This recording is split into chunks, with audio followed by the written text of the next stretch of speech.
নমস্কাৰ সকলোলৈকে পোনপ্ৰথমে সকলোকে স্বাগতম জনাইছোঁ মোৰ অসমীয়া বোৱাৰী মাইনু দত্ত অন্য এটি ভিডিঅ'লৈ সকলোকে স্বাগতম জনাইছোঁ। আশা কৰোঁ সকলো ভালে আছে। আজি যিসকলে মোৰ ভিডিঅ'টো প্ৰথমবাৰৰ বাবে চাইছে, মই মোৰ পৰিচয়টো দাঙি ধৰিছোঁ।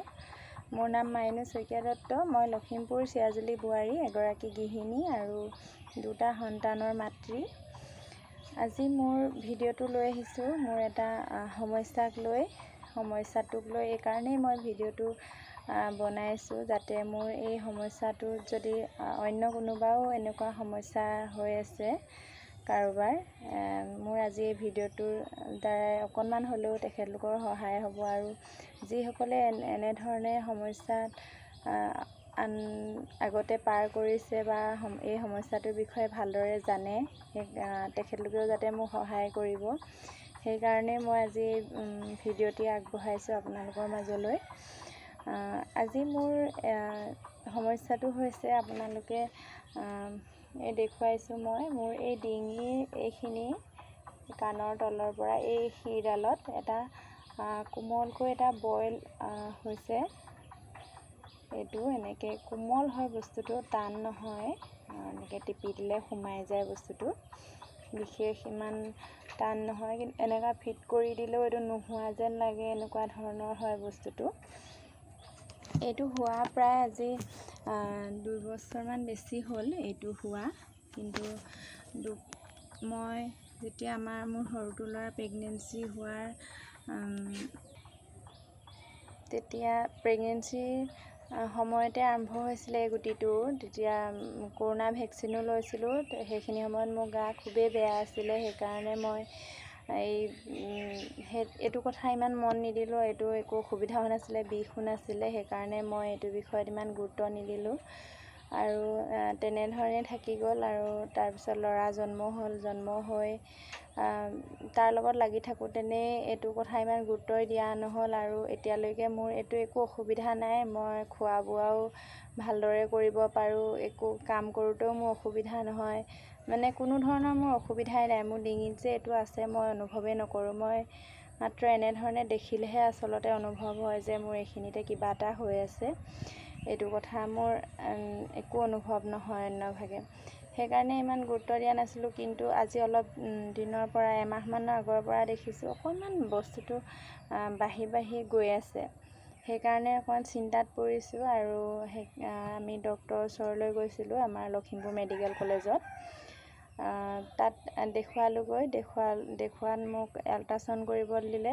তাৰপিছত আল্ট্ৰাচাউণ্ড কৰিলোঁ। আল্ট্ৰাচাউণ্ড কৰি দেখুৱালোঁগৈ তেখেতলোকক। তাত প্ৰায় 4-5জন ডক্টৰ বহি আছিলে। তাৰপিছত দেখুৱালোঁ। প্ৰথম দিনা দেখুওৱা ডক্টৰজন নাছিলে, অন্য এজনক দেখুৱালোঁ। দেখুওৱাত তেখেতে ক'লে, এইটো দুডাল শিৰ জইন হৈ আছে, এইটো ইয়াত নহ'ব, আপুনি ডিব্ৰুগড় যাব লাগিব। তাৰপিছত তেখেতলোকে ইজনে সিজনে এইটো কথাক লৈ পাতিছে আৰু কথা পাতিছে। ইজনে কৈছে ইয়াত হৈ যাবও পাৰে, আপুনি এজন ছিনিয়ৰ ডক্টৰক লগ কৰক, এইটো ৰুমতে বহি আছে। আমাক নেক্সট ৰুমটোলৈ দেখুৱাই দিলে যাবৰ কাৰণে। তাৰপিছত আমি সেইটো ৰুমলৈ গ'লোঁ। তাৰপিছত এইখিনি দেখুৱালোঁগৈ ৰিপৰ্টটো। দেখুওৱাৰ পিছত তেখেতে ক'লে এইটো ইয়াত নহয়, যিহেতু শিৰত হৈছে, শিৰত এটা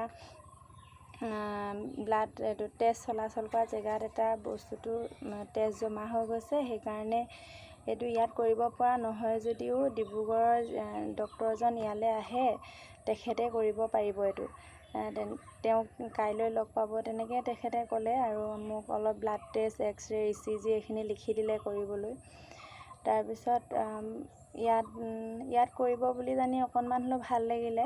তাৰপিছত আমি টেষ্টখিনি কৰালোঁ। কৰাই আমি পিছদিনাখন আকৌ গ'লোঁ মেডিকেললৈ ৰিপৰ্টখিনি, যিহেতু সেইদিনাখন ল'বলৈ সময় নহ'লে। তাৰপিছত ৰিপৰ্টখিনি লৈ আমি দেখুৱালোঁগৈ, তেখেতক লগ কৰিলোঁ। আৰু ইজন ছাৰেও ফোনত যোগাযোগ কৰিলে আমাৰ লগত। তাৰপিছত আমি দেখুৱাই মেলি তেখেতে ক'লে আল্ট্ৰাচাউণ্ডত ৰিপৰ্টটোত ভালদৰে একো দেখুওৱা নাই, আপুনি MRI এখন কৰিব লাগিব, তেনেধৰণে ক'লে। আল্ট্ৰাচাউণ্ডৰ ৰিপৰ্টটোত দেখুৱাইছে, কিন্তু প্ৰপাৰলি একো দেখুওৱা নাই, এনেধৰণে ক'লে। তাৰপিছত MRI কৰিবলৈ দিয়াৰ কাৰণে আমি গ'লোঁ MRI এখন ফৰ্ম ফিল-আপ কৰি দিলে আৰু সেই ফৰ্মখন লৈ আমি MRI কৰিব গ'লোঁ। কেঞ্চাৰ হস্পিটেলত আছিলে সেই MRI কৰা। তাৰপিছত আমি MRI কৰিবলৈ গ'লোঁ। তাত কৰিবলৈ যাওঁতে তাত সন্ধিয়া হ'ব বুলি ক'লে। এজন পেচেণ্টক MRI কৰোঁতে প্ৰায় 45 মিনিটমান লাগে। সেইকাৰণে মই সেইদিনাখন MRI কৰিবৰ কাৰণে ছিট নাপালোঁ। পিছদিনাখনৰ কাৰণে বুকিং কৰিবলৈ আমাক তাত 7,000 টকা লাগে। 7,000 বুলি কৈছিলে আৰু আমাৰ হাতত ইমান টকাও নাছিলে। 7,000 টকা লৈ যোৱাও নাছিলোঁ আৰু একাউণ্টছতো নাছিলে পইচা। তাৰপিছত পিছদিনাখনেই আমি বুকিং কৰিম আৰু সোনকালে আহি বুকিং কৰি আমি পইচা MRI কৰিম এনেধৰণে পাতিলোঁ। তাৰপিছত সুধিলোঁ BPL কাৰ্ড দিলে কিবা ৰেহাই হ'ব নেকি। ৰেহাই হ'ব বুলি কোৱাত আমি BPL কাৰ্ডখন দিলোঁ। 6,865 টকা এনেধৰণে ক'লে। কিন্তু মোৰ মতে BPL কাৰ্ডখন দিলে 7,000 টকাৰ পৰা ইমান কম টকা ৰেহাই দিছে। মোৰ মতে তাৰ আধা ৰেহাই দিব লাগে। বিশেষ নাজানো মই MRI মানে কেনেধৰণে কৰা হয়, কি ইমান বিশেষ নাজানো। হ'লেও মোৰ মতে কিন্তু ৰেহাই বুলি ক'লে তাতকৈ অলপ বেছি হ'লে মানুহে হয়তো সকাহ পাব। আমি বাহিৰলৈ ওলাই আহিলোঁ। আহি দুয়োজনে আলোচনা কৰিলোঁ আৰু অকণমান মনতে এটা সন্দেহ হ'ল, কাৰণ তাত 4-5জন ডক্তৰে কথাটো কোনেও মানে এটা কথাই কোনেও নক'লে। সকলোৱে ধৰক বেলেগ বেলেগ ধৰণে ইয়াত হ'ব বা দুডাল শিৰ জইন হৈ আছে এনেকুৱা ধৰণে সকলোৱে এটা কথাকে নোকোৱাৰ কাৰণে অকণমান মনতে ভয়ো লাগিলে। তাৰপিছত আমি দুয়োজনে আলোচনা কৰিলোঁ, প্ৰাইভেট ডক্তৰ এজনক আমি এবাৰ দেখুৱাই লওঁ।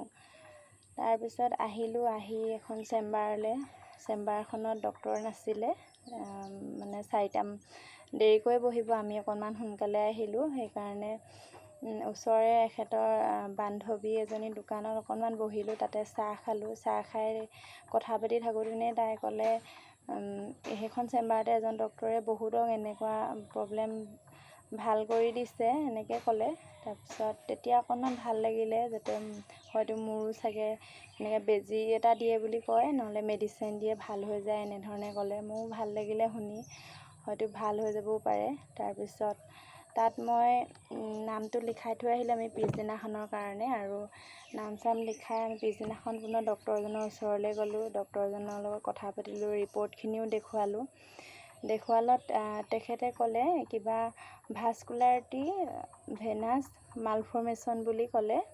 এইটো মই কি হয় ভালদৰে নাজানো, কিন্তু আমাক বুজাই দিছিলে যে যিটো আমি চেলাইন লোৱাৰ ভেইনৰ শিৰডাল হয়, সেই শিৰডালত আচলতে মোৰ হৈছে বুলি কৈছে।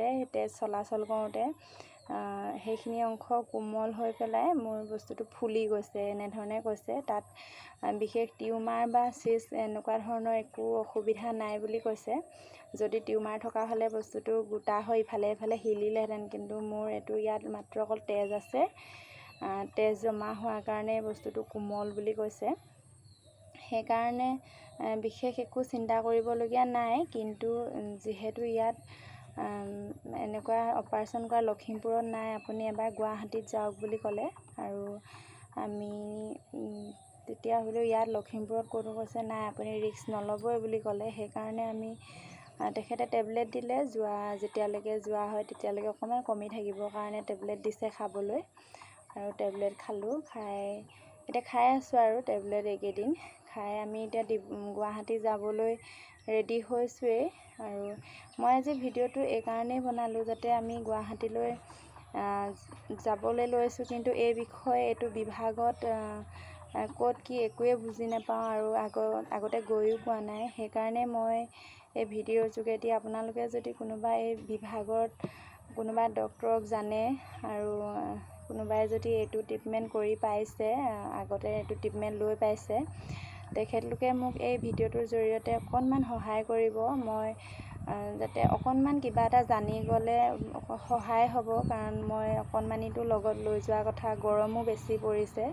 সেইকাৰণে মোৰ অকণমান সহায় হ'ব বুলি মই আজি এই ভিডিঅ'টো বনালোঁ। সকলোৱে যাতে মোৰ ভিডিঅ'টো শ্বেয়াৰ কৰি আপোনালোকৰ অকণমান সময় উলিয়াই মোৰ ভিডিঅ'টো চাই সকলোৱে যেন মোক অকণমান সহায় কৰে, গুৰুত্ব সহকাৰে লৈ। আৰু মোৰ এই নতুন এটা ইউটিউব চেনেল আছে, সেই চেনেলটোকো যাতে সকলোৱে আগুৱাই নিয়ে, অসমীয়া বোৱাৰী মাইনু দত্ত ভ্লগছ বুলি সকলোৱে সেই চেনেলটোক আগুৱাই নিব।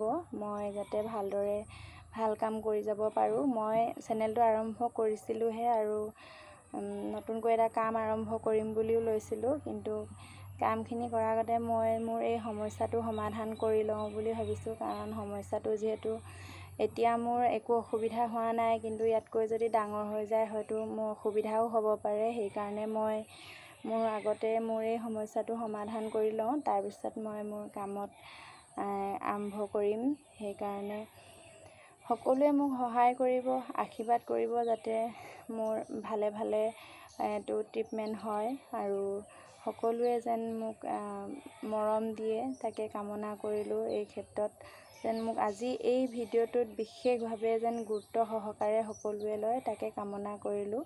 শেষত আজি ভিডিঅ'টি সামৰণি মাৰিছোঁ। বহুত বহুত ধন্যবাদ থাকিল আজিৰ ভিডিঅ'টো সকলোৱে এনেধৰণে চোৱাৰ বাবে বহুত বহুত ধন্যবাদ।